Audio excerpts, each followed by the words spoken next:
Hey, socialites. What's up? Welcome back to the Social Studies Podcast with me, DJ Joey Music. And me, Gaspare Randazzo. How's it going, everybody? Stupid question before we do our dates. Right into If you're in outer space, and let's say you only have a spacesuit on from the waist up, does your whole bottom half freeze and just like, because like what's killing you when you're in space without the mask? The breathing, right? But your penis doesn't need to breathe, but does it dry up with correction. Your penis always needs to breathe. No, but you know what I'm saying? Like, is it I'm like... being serious. I do know what just... Is like air just like... That's the air just sucking up your body? Does it just like dry you out like a grape from the waist down? If that's the sound the air is making, then I think you want to be in space without pants on. No, but you understand what I'm saying? We're off like to a crazy start as we usually are on the Social Studies Podcast. You know what's not right? I am drinking a Capri Sun. Everyone, if you're not watching on YouTube, Gaspar's currently drinking a Capri. Is that a little Capri Sun, or are they just little because I haven't used one? No, my hands are actually, I have pretty big hands for an adult, for a smaller adult. No, I'm just kidding. It's a regular size Capri Sun. It was squeezed. I was squeezing it into my mouth. I was giving it the old anti-gravity treatment. I used to put like the straw part of Capri Suns on the corner of my mouth, and I go, because they did it to the Tin Man in The Wizard of Oz. I'll explain the Capri Sun in a minute. All right, Joe, where are you going to be this weekend? I was so curious, actually. I'm actually, if you're listening right now, I'm doing a pop-up show in Tacoma on Friday. So you can come see me at Tacoma Comedy Club. It's a show called Surrounded. It's all crowd work. Have you ever heard of the show, Gaspar? It's so cool. No, I didn't. The audience is around you, and the stage is set up in the middle. So you're doing crowd work with the audience 360 around you. Oh, I love that. It's called Surrounded. I can't wait to do it. Mike Falzone, great guy. Get your tickets. Get your motherfucking tickets at not my website, Tacoma Comedy Club, if you want to see that. Then I'm at the store on November 6th. You should come. Great lineup. Then I'm at the Borgata in Atlantic City. Then I'm that should be a fun show. And then I'm at the New Jersey Performing Arts Center. I couldn't figure out what the P stood for. That should be a fun show. And then I'm in Portland, Maine. Yeah, motherfucking Portland. That probably won't be as fun. And then I'm gonna be in New York City with my straight friends that Gaspar was supposed to be on, and then it got all fucked up, you guys.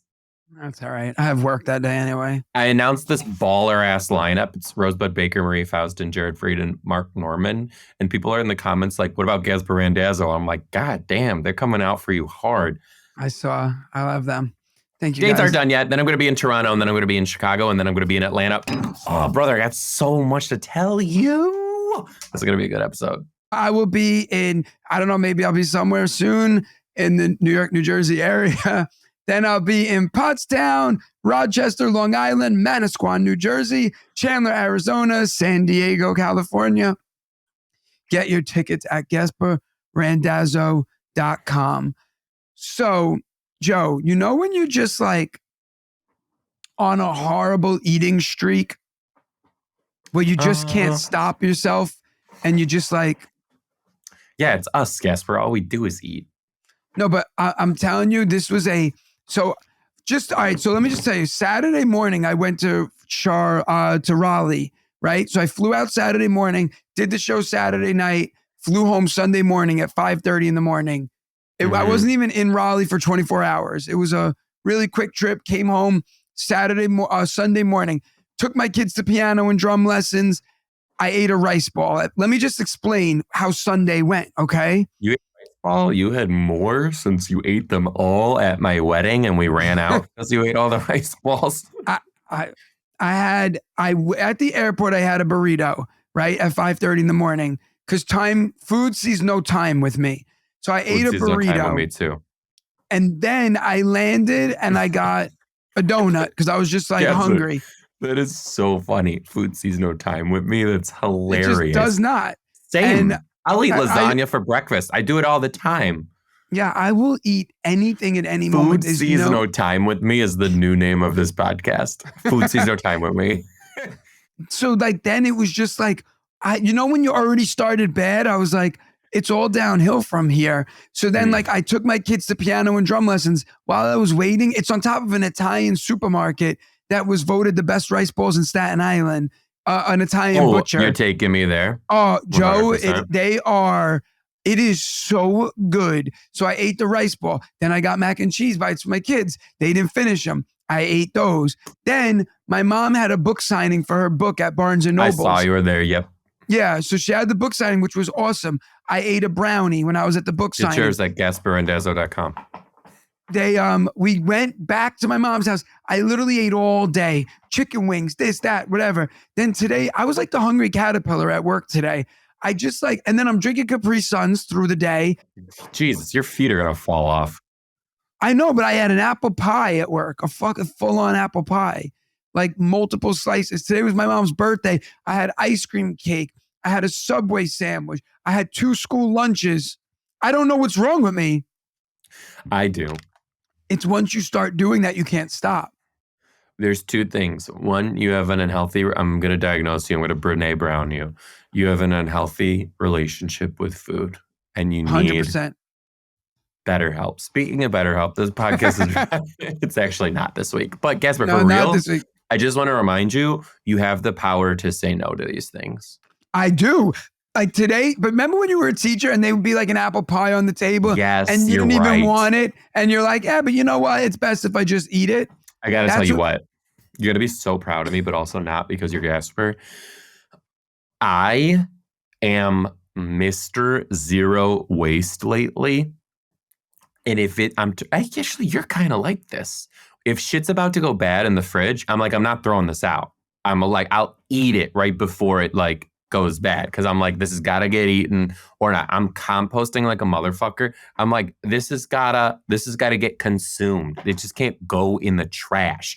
Morgan and I went shopping. He's like, are you sure you don't want to like buy any more food? And I was like, no, I need to eat what's already in the house first. Gotta eat your way out of the fridge. You got to eat your way out of when there's literally nothing in there but condiments. You're either a condiments house than a food house, and we are a food house. We always have food, but I was like, I got to eat some of this shit. And here's what's up. This is why I'm going to be the best fucking dad ever. I am addicted to making baby food. Oh my God, I can't believe this.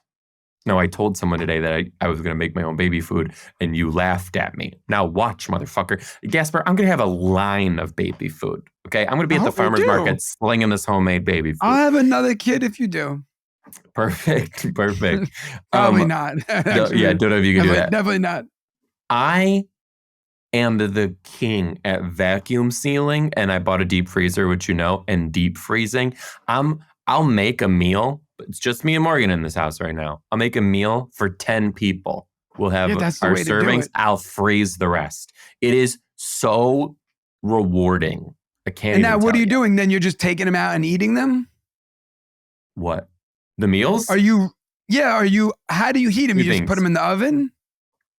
Well, you let it sit. Like I'll take it out the day before. Thaw it out and then thaw it out, and then you can heat it up, right? But the main reason I do it is because when I'm on, Jesus Christ, I'm my fucking mom. I'm my mom. I do it because when I'm on tour, I want there to be food in the house for Morgan to eat, done and sweet. Cooked. I'm my mom. This is where we're at, Gaspar. This is 35. I'm fucking excited about vacuum sealing and deep freezing. Jesus. Wait, so let me tell you something. So 2 things. One, Melissa ordered food before. We got like a, food, like a supermarket delivers the food. But, whatever, food delivery service. And it came, and this is the text she sent me, right? I was at my mom's refrigerator broke and water was pouring everywhere. Her water line broke and it was literally just pouring everywhere.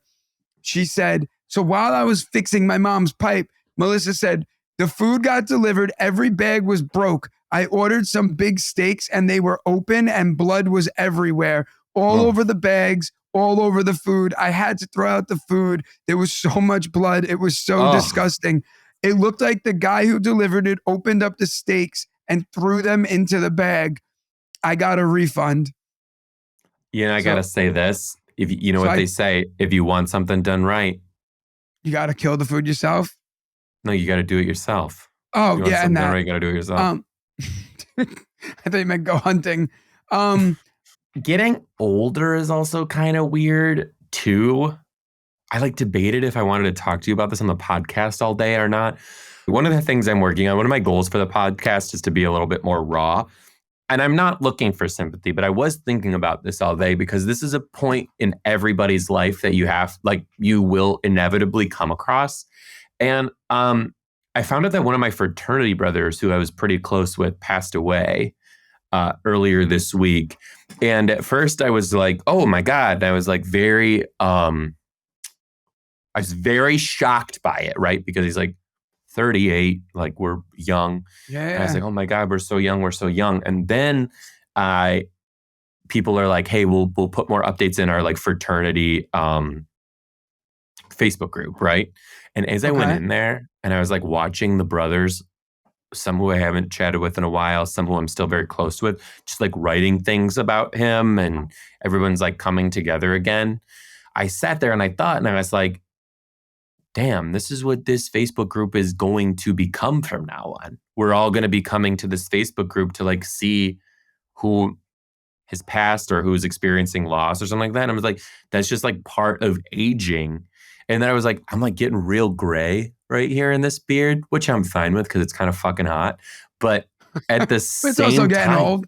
I'm like, that was a real wake up call. It was like first of all, you don't know when your time is. No one ever does, right? But second, it's like, yeah, that's like we're entering into this like new period and it's kind of crazy. But that, I mean, but that's so. I don't think anyone thinks you're looking for sympathy. I mean, it's a sad story. People, I'm sorry that your friend passed away. But I think this is see. It's I like don't even tell twofold. people when it's my birthday because I hate getting like But birthday but texts from like people like, so happy like this birthday. is Shut the hell up. this is like it's funny that you said this because this was actually in my notes to talk about. Like so this weekend it's connected, but you'll see the connection. When I was in Raleigh, right? I was like, oh, like I feel young. Like is like we're getting older, but I still feel young. I know Yeah, you still feel same, dude. young. Same. And I'm I like, feel so in my young. head, I'm like, we're young. Like we're young people, right? And then like I've told you stories about like my co-teacher that they're like 21 years old, 22 years old. And how like when I talk to her, I'm like, holy shit, I'm 14 years older than you. But she's mature, whatever. Today, while I was in Raleigh this weekend, in my head, I was like, I feel cool. I feel young. And I was like in CVS and I was right by NC State College, North Carolina University, whatever. And a whole bunch of girls came in to get something in CVS. And I was in CVS and I was just listening to their conversation. And I was like, oh my God, I'm so fucking old. Like I literally and I Yeah. never feel that way. And I'm around kids all day. And I was just like, wow, I'm old. Like I in my head thought I was the same age as them. But I Yeah. was like, now I'm at this point, like, if you're not like don't have like a job, like a career or like kids or you're married, like, you know what I mean? Like, if not, like, those are the criteria, but like, if you're not like professional out in the world, like, I have nothing even to say to you. Like, in my Yeah. head, I was like thinking, I was like, if I talk, what would I even say? Like, hey guys, what's up? Yeah. Cause like to my students, I say corny stuff, but like I'm their teacher. So it's like, Yes, I was thinking about this the other day like, today when I was driving to the dentist. I drove past Seattle Pacific University and I had to drive through campus, and it must have been like at a time in between classes because like it was full of students with their backpacks on walking. And I looked at them in the face. I was like, look at those little baby faces. These are children. They don't know yeah. shit. They're just little. They're like 18, 19 years old. But here's the other thing that caught me off guard with them too. I was like, we still say things like sweet and like and like just like stuff like that. And they're probably like, that's so old of you to say. Wait, do you want to laugh? Did you ever hear the term "it's giving"? Of course. Do you know that one? So like a lot of the kids, they'll be like, "It's giving, it's giving." Like if I'm wearing a cool shirt, like it's giving. So yesterday, I just look at the kids and I go, "It's giving," and they go, "What?" Because I wasn't saying it in reference to anything, and then I just go, Thanksgiving. It's I giving fucking, Thanksgiving.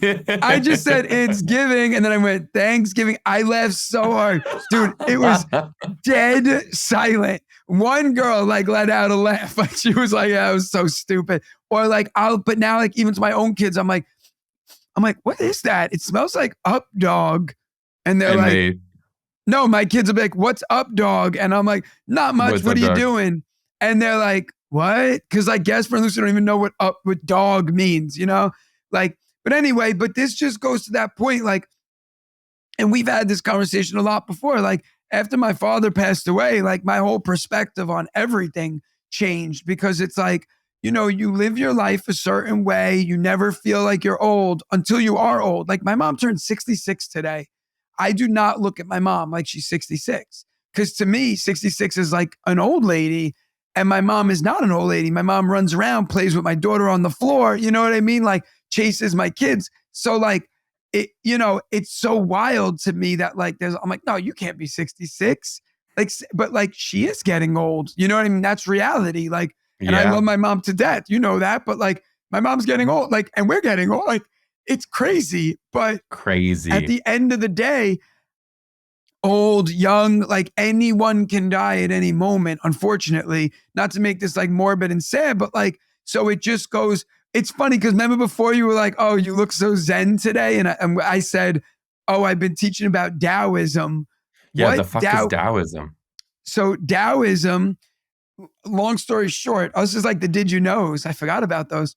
Those are fun. Daoism, Daoism is this guy, Lao Tzu, TZU, his name was. And basically, he was like the creator of the yin yang, right? Mm. Like in all light, there's a little bit of darkness, and in all darkness, there's a little bit of light.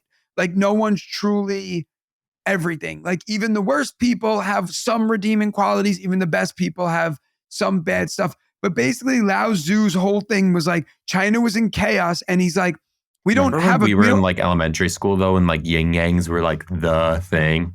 well, Remember yeah, and that? like, Yin what's yangs and like crazy? aliens and peace signs. Well, like Taoism is like hippies, is essentially Taoism. It's all about like no rules. Like he believed that government shouldn't exist and that we should just live in nature and govern ourselves. So like you don't steal because the government tells you not to, right? Like why don't you steal? Because like there's rules that are like, hey, don't steal. But he's like, those rules are natural things that like all it takes is me to steal from you one time and I get punched in the face and I never steal again. So, like, we don't need a government to tell us that. We should just govern ourselves by doing what's right. And, like, he was all about, like, live in the moment, like, you never know when you can die. So, like, just live and stop wasting your life focusing on negativity and all this stuff. It's not a religion, it's a philosophy. That's Taoism in a nutshell. Is just like when the caterpillar thinks his life is over, he becomes a butterfly and his life just begins. That was a quote by him. So it's like whenever you think like everything's on the end, a new chapter opens. Like Yeah. another quote was like a fish is a fish. Don't expect it to become a bird, or don't ask it to climb a fish. A fish is a fish. Don't ask it to climb a tree. Meaning, like, just be yourself. Stop trying to be something you're not. Like, just be comfortable with what you are and what you can do. That's Taoism. Love. It's actually a beautiful thing. It's not a religion, like, but we teach it because it's Another, like how they brought China together. I heard another saying this week that I loved too. It was if you're gonna hoot with the owls, you gotta soar with you gotta get up and soar with the eagles. It's like if you're gonna party all night, you gotta still be productive the next day. Oh, well, it's a And I good was quote, like, too. I love that. Okay, so listen to this. When I'm hungover, I watch a lot of Dateline, and Morgan and I were at a gala in LA, which I will talk to you about. But I'm a little hungover. I'm watching Dateline again. And in this Dateline episode, this guy killed his girlfriend. Okay, I'm gonna spare the details. He killed his girlfriend. And he denied it for like years. And they were like finding all this evidence, but they like couldn't find, I forget what they call it. They couldn't find like the bit of evidence that was like your DNA was on her at this time. And we know, like they just couldn't, you know what I mean? So years go by, and finally they're like, listen, we know that it was you, and you're facing this much. But then they offered a plea deal, okay? And so he went, and when they went back to court, they asked him, how do you plea? And he pled guilty. But because of the plea deal, he only got 3 years in prison. But he admitted that he's guilty of killing this girl, right? But Here's because my he took the thing. deal. Right. Like they were like, yo, well, if you just got to admit it. So like if you just admit it, we'll give you less time. So he did and only got 3 years. Here's the fucking thing. If someone's like, we got a plea deal for you, and the lawyer's like, oh, they're gonna admit it. They know they're gonna admit it if they get this deal, and the person agrees to do a plea deal, the person has admitted to the murder. There's no fucking deal. If they had, like, there's no deal. There's no deal. Is the logic that like then it stops wasting everybody's time to have or to something. Yeah, or like it's just like putting closure to it. But I'm like, hell no, this is murder. So many times I've watched so many Datelines, Gaspare, where the person is guilty and like does the in most insane amount of little time, or sometimes not any. Are you watching Cocaine Cowboys or something like that on Netflix? No, but is it a documentary or is it real? Cocaine Cowboys, the Kings of Miami. It's I watched it a long time ago. Yeah. All right, don't say anything about it then. I didn't finish it, but it's There's these another guys one called I Am a Killer. Whoa, crazy. You hear directly from the killer tell the story. But like these guys smuggled in like billion dollars of cocaine like a year. And like basically the courts were like, hey, just give us $20 million and 75 tons of cocaine and we'll let you guys out. And it's like, but you're just returning the stuff. Like you committed massive crimes like that. And they said no. They actually turned that down because they were like, we don't even know what you're talking about. Dude, these guys were renting. They had so much cocaine. They were renting houses and just stacking boxes of money in the houses because they didn't have a place to put all the money. So they were straight up renting like mansions to just stack money in boxes because they had so much of it. But the crazy part is when they got arrested, they were put in solitary confinement. It was two like really good friends because they were still operating from the inside. So the court's like, oh, we're putting you in solitary confinement. And then he made his wife and all their friends get paralegal license. And then they were allowed to come to the prison and go into secluded rooms without cameras because it's client-patient, prisoner confidentiality. So like his wife was just going in the room and they would shut the door so they could have a meeting because she had her paralegal license, and they would just have sex and he would tell her how to run the business and what to do. And then she would leave and they just like full on ran an operation out of prison. Yeah. Wild. And the government just like knew what was happening, but they couldn't technically in the law. They that's weren't some breaking bullshit the law. Though. I gotta be real. That's some bullshit. Wait, do you want to hear Put it down. Do you want to hear the craziest part? Yeah. This part's wild. So like 66 people came out and said that they would testify against them, and they knew who these people were. So his lawyer, their lawyer, was like, okay, we need you to do us a favor. There was a magazine in the 90s called like Prison Times, and it was like a New York Times, but passed around all the prisons. They published a list of the 66 people who were considering coming out and speaking against them.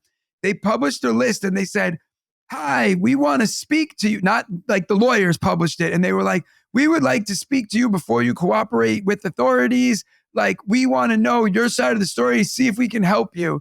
And it literally acted like a hit list. And within like a week, 64 of the 66 people were dead on the list.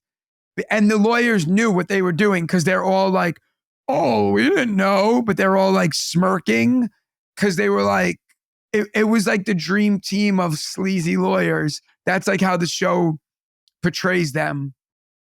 Oh, but like, my God. how crazy is that? Wait, you watched this documentary or a different one? I don't think I got to this far, or I didn't watch this one. Yeah. And like they were cocaine dealers, but they were powerboat racers. Wow. And Oh, yeah.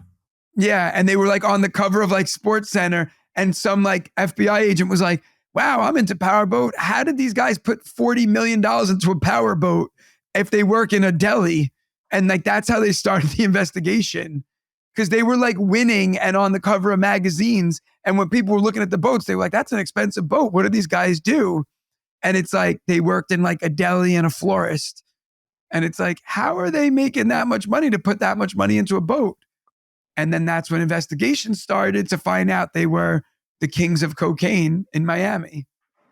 I have so much to say and I'm not going to.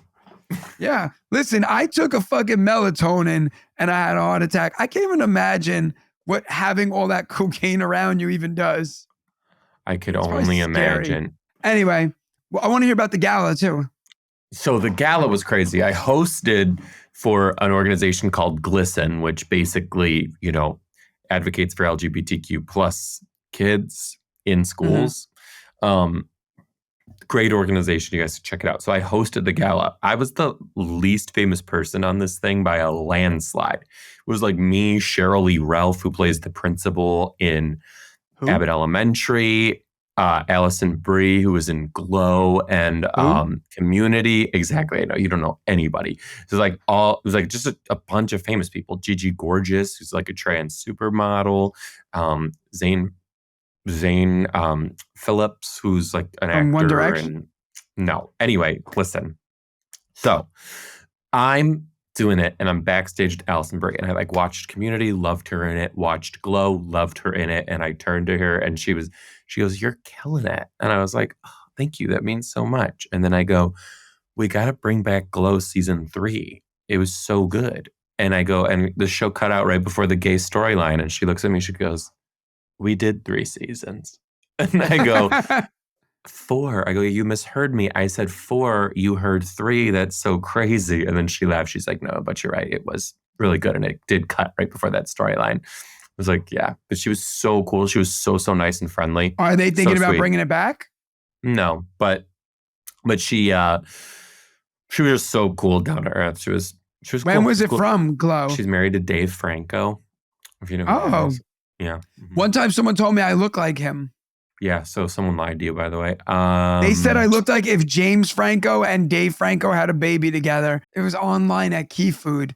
She said, oh my God, you look just like James Franco. And I was like, oh, and she goes, no, not James, like the younger brother, the not as good looking one. And I said, oh, that was the most backhanded compliment I ever got. And then she said, no, you look like if the two of them had a baby together. I was like, that kid would be a fucking mutant. But I could look like a Franco brother. Maybe. No. You don't think I could look like a Franco? No, you could look like a Cooge, maybe. Oh, Meals with Cooge? Yeah. No. I look like a Franco more than a Meals with Cooge. Meals with Franco. All right. Anyway, so got another thing to tell you. She's married. Wait, so wasn't Glow with J-Lo? You're thinking of something different. Oh, but there is a movie with. No, there's a movie or something with J-Lo called Glow. Yeah, it's not. No, it's not. So I think I'm going to shoot my next special. Wait, but don't move on to the special. I want to hear more about this gala. I did fine. I did my set. My set was very well received. And then I did the speech. And in the speech that they wrote for me, I delivered it perfectly. The only word that I said wrong, the executive director's name. Her name's Melanie. Called her Malene. And I went up after I apologized. I go, I'm sorry so much. I didn't mean to call you that. I know your name. I can't believe I said this. She goes, it's fine. I actually like that name. I go, great. That's your new name. That's your nighttime name. Welcome to the party, Malene. She laughed. I was like, God, I'm a fucking idiot. Good. It was weird because it was like a bunch of famous people. And I'm like, not, which is fine. I don't know. Like there were some like really high up actors who came up to me after that were like, I just want to let you know, like what you're saying is important. like, you have a real way with words and like the messaging that your jokes are hitting. And I was like, that means a lot. Thank you. But other than that, I don't know. It was a beautiful night, raised a lot of money for a wonderful cause. But it was also kind of like, can I just wear jeans? Like, I don't know. You know what I mean? Yeah. I'm just normal. You're also Hollywood. I'm just normal. But were they like, did you feel like they were all like Hollywood or? Yes. Oh my God. Yes. Oh, so it was like it was clearly a work thing for them. And for me, I was like, are we gonna go like fucking tear up the bar? Like, what's up? You know what I mean? Comics are different though. Comics are different. We're not you can turn into an actor, but for the most part, comics just fuck around with each other. You know what I mean? I was like dying for there to be another comedian there and no other comics. It was just, because it wasn't a show. It was just a host. Right. Speaking of shows, I actually, after my show in Raleigh, there was a special guest there. Joe, do you know who came? Special guests. It was my in-laws. Joe's in-laws, and they were so cute. They waited on the meet and greet line, and I'm like saying hi to everybody. And then I look, and I'm like, they look so familiar. And then I'm like, oh my God, they look like just like Morgan. So I was like, oh my God. So I like came out, and they're like, we don't want to tie up the line. We'll let you go. I was like, no. I was like, let's take a picture and send it to Joe. And then we called you, but you didn't answer. But yeah, we were, they were really nice, but I only talked to them for a minute. So I hope they had a good time. They did. They said you were really good, and they said you were really great at crowd work, and they really enjoyed their time at the show. I'm glad. So what are you thinking with your next special? I think the material's done. I think it's done. And I'm starting to go to places that I've been to with this material already. So I have no choice. I got to get done. So I'm going to film it in Chicago for my Chicago shows, which are pretty much already sold out. Now that you know, you should probably come. What? At the Den. Yeah. So I'm going to film it. And I don't really know what I'm going to do with it. We'll see where it ends up, but I'm going to film it. I really believe in the material right now. I really like this hour that I currently have. I think it's well crafted. I think it's well worded. I think I'm saying what I want to say. And I also think I'm done with it. What's interesting from a listener standpoint, right? We'll give you like an insider look on things. It's kind of crazy because like sometimes people will message me and say like, hey, I want to come see your show again in Long Island. Is it going to be the same set? And I'm like, well, I was only there 3 months ago. You know what I mean? So I'm like, yeah, it's going to probably be a lot of the same. I'm like, some stuff will be different. I do a lot of crowd work. So like I do like 15, 20 minutes of crowd work sometimes. So I was like, that'll all be different. I was like, but the main stories are still probably going to be the same, only with a few new ones mixed in. And like what people don't realize is before like a comedian releases like a special, like Joe, your first special, obviously you could talk more on this, but you were doing that material for how long before you released it? Oh, that one forever. Minimally 5 years. Minimally 5 years. So, and like so like for me, like sometimes I'm like, oh, I should just film my stuff. And then I'm like, oh, I've only been to 20 states, which means like there's 30 states plus Canada, plus not only states, but there's cities in the states, different cities that have just never even seen my current set. So it's like hard to like, you film a special when you feel like you've like ran through everywhere that could possibly, who was going to come see you to see you. Then you release the special because you're like, all right, everyone who's seen me has seen me. Here's my stuff. Now I'm going to do something new. So it's like very tricky because like you want to work on new material, but you also have tons of people who've never seen your old material, which you've been perfecting. And you want when people come to a show for them to see the best version of the show. Yes. And then there's this too. Everything you're saying is true. Here's the other side of it too. I can't get better until I get rid of it. I could, if I'm being real with you right now, are there more cities that I could take this and perform it live? Probably. Never did it in Montana. Never did it in New Mexico. Well, there's only like 8 people in Montana. Right. Well, there are places that I could do this. But here's the thing. And you could probably do your first set there too. And they wouldn't. Yeah, probably. But here's the thing. I'm done with it.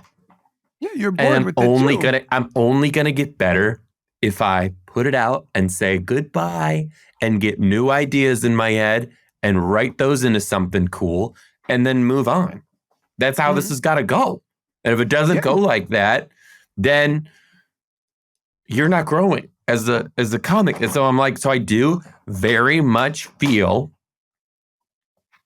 like it's time to let it go and to do something new with it. So I don't know if I'm going to film it and release it in full. I don't know if I'm going to release it in chunks. I don't know if I'm only going to use it as just clips and release like the best of the best. But what I will say, it's time to get rid of it. So I'm filming in Chicago. Who knew? Cheers. I didn't even know when I started this tour. Cheers. And with that, let's do one email. That's like a Taoist philosophy. Let it go. This one's called Doggy Ivy. Oh my God. I already am squirmish because I already feel like Joe, I wanted to say I feel your pain. At the beginning of the year, my dog spent 2 days not eating and drinking and had it coming out of both ends when I finally took him in. He had all the tests, got fluids. I believe one of the pills was an antibiotic and the other was an anti-nausea to take home with specialized dog food for a week to make sure his stomach would settle. $450 later, I was calling my boss looking for more work because dang if our fur babies aren't expensive. Different diagnosis, though. The vet thinks that my dog, who is a dumpster diver and eats the most disgusting things that you'll ever see, probably got into the trash while we were gone and ate something and tore that up. Attached are 2 pictures of him with a bow tie on and the other one after the vet with his IV fluid hump. He was mid-shaking when I took the picture, so he wasn't mad about the lump, but he did want to try and shake it off. Thanks for helping we get through these Mondays, and yes, you can use my real name, Nicole.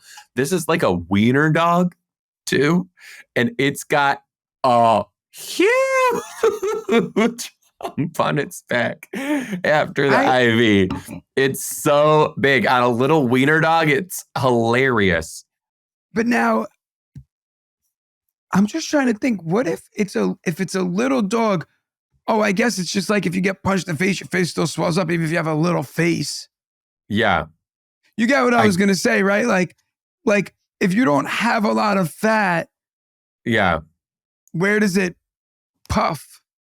I don't know. Yeah. But one time, like Lucy had a hive on her nose and literally her whole face was swollen. So like, it's not like crazy. Wait, I don't know. Joe, I have a funny, and also we got another funny email, but keep going. This is a good Lucy story. After the my mom's book signing at Barnes and Nobles, we go back to my mom's. She has all food. So Lucy goes, Dad, there's better snacks somewhere else. So I said, where? So she brings me into my mom's closet and she goes, Nonna keeps all the good snacks in this pantry. So I go, well, where are they? They're behind the washing machine over there. So I find this little fun size like thing of Skittles that's like for one person. So she goes, Dad, I'll eat those Skittles. So I said, okay, but I don't want you to eat them in front of everybody. She goes, I'll just eat them in the closet. I said, no, baby, you're not hiding in a closet eating Skittles. So I go, you got to go out to the party. But if anyone asks, you have to share with your cousins. So she goes, okay, fine, deal. We shake hands. Dude, she comes out of the closet. She's holding him up against her chest. She runs and goes underneath the table. She hides under the table and eats all the Skittles by herself under the table. Because technically she was outside there. Yeah, and no one asked. So dude, her face had green shit all over it. And she comes out from under the table, just big smile. She's like, they're all gone. No one could have any. I guess they're all gone. I was like, you little freaking weasel. It's so funny. Okay, this one's called Cyberbullying Justin Bieber, but Justin Bieber's is in all quotes. Hi, Joe and Gaspare. Was just listening to your Skibbity Toilet Riz episode, and you talk about mean online comments from middle schoolers. It reminded me of something my younger brother did when we were in school. When he was in middle school about 15 years ago, Justin Bieber had been debuting, and there were lots of wannabes trying to be famous and performing at state fairs and other local venues. Also, social media was just becoming big, a la Facebook and MySpace. In our area, there was this really sweet kid who looked just like Biebs that would perform at the local events and posted videos of himself singing online. My brother and his buddies would relentlessly, day after day, post horrible comments on this kid's Facebook page. I fucking hate your brother. I'll just say that right now. It It was like a sport to them. And my parents had zero idea what was going on. Remember that back then, a kid could click one button to clear the history on their browser. And my parents needed us to tell them how to turn their computer on or off or to print letters on Microsoft Word. Right. So this went on for weeks and weeks to the point that he and his buddies were competing with who could write the meanest comments. Again, fuck your brother. Well, the mother of the wannabe Bieber got fed up with my brother and his friends, and she scoured the internet to find these kids and the schools they went to. And she did. Fuck yes, I'm so team this woman. She came down to my brother's school with the wannabe Bieber and told the principal what was going on. She brought receipts too. She printed out basically every comment that they had written to prove it. The principal called my parents along with the parents of his friends, sat them down together in a conference and let that mom lay into those kids and their parents. My mom was pissed at my brother. I don't think that he got to see another computer screen or even hear that AOL dial-up tone until he was a senior in high school. They also had to write an apology letter to the kid, and I think my mom even took my brother to one of the wannabe shows to make my brother appreciate his hard work. Yeah, your mom's the fucking best. Your mom's the best. Cut to now. I'm a middle school teacher at the same school my brother and I went to, and I have to teach digital citizenship every year. So every year I tell my students this story, and every year my students are wide-eyed and ask, wait, they can find you online and tell on you at your school? So I'm not surprised some shady 12-year-old girl is harassing you online thinking that she can get away with it. I'd find that girl, figure out what school she goes to, and show up in the office with the receipts. It worked for my brother. Loving your podcast and can't wait to see Gaspare in San Diego with my teacher besties. Alexis from this place in California, and she says, Gaspare, I'll give you $20 if you can say it correctly and say the name of my town. And yes, you can use my real name. So here, I'll send it to you in the chat. I'm loving the chat today. Yapakapaja. You cop. Yukapaja. You cop. Siapa. You siapa. That's something you put in a coffee. That's something you put in your ass. Anyways, listen. Damn, my yukapa popped. My yukapi's coming out of my pupapi. That's crazy. Okay, first of all, everything about this is amazing. Second of all, I didn't need to. Please remind me at San Diego show. Remind me that you sent this because I love it. I feel like I'm gonna do this now. Find these people and be like, this is the school you go to, and I'm like showing your teachers how much of a badass you think you are or not. Let me tell you one thing, and then we'll let you guys go. I mean, we got to go to bed. Well, I do. We got to go. Yeah. Number one, I stopped taking the melatonin, by the way. Great. It was too risky. You were number two, I took it twice and I was done. We took, if you come to school with like literally the receipts that say like, oh, your kid was doing XYZ, you can actually get suspended for that. The kid can? Yeah. It's cyberbullying. Like you won't get like suspended for fist fighting in New York, but you'll get suspended for cyberbullying or like threats online and stuff like that. Fuck yeah. Yeah. They take that pretty serious. So it's cool. If this shit ever happens to my kid, I'm literally going to go balls to the walls on the other kid and their family. And when I'm in that meeting too, I'm not just going to lay it out for the kid. I'm going to lay it out for the parents too. And I'll be like, and the fuck you doing? The fuck are you doing that this is happening? I'll tell you what you're doing. You're teaching them to be a piece of shit because you don't care. You don't teach them about the dangers of the internet, what's happening. And second of all, you're sitting on your fucking ass while they're doing this shit. Get it together. And I might even say, you dumb bitch. And I won't even care. I'm going to fucking lay it out. I told you, I told you the story about last week. I told you the toothbrush story, right? Yeah. The kid with the toothbrush who was brushing his teeth and I laid it out. Come on. Was that another podcast I was on? Yeah, it was. I'll tell you. Never mind. No, I won't. Anyway, we got to go. Right. You guys. Save it for the Patreon. Get your tickets at thejoedombrowski.com. And get your tickets at GaspareRandazzo.com or head over to Patreon to hear the toothbrush story. Where, Gaspar? Where do they go? Patreon.com/the Social Studies Podcast. Bye, guys. Bye.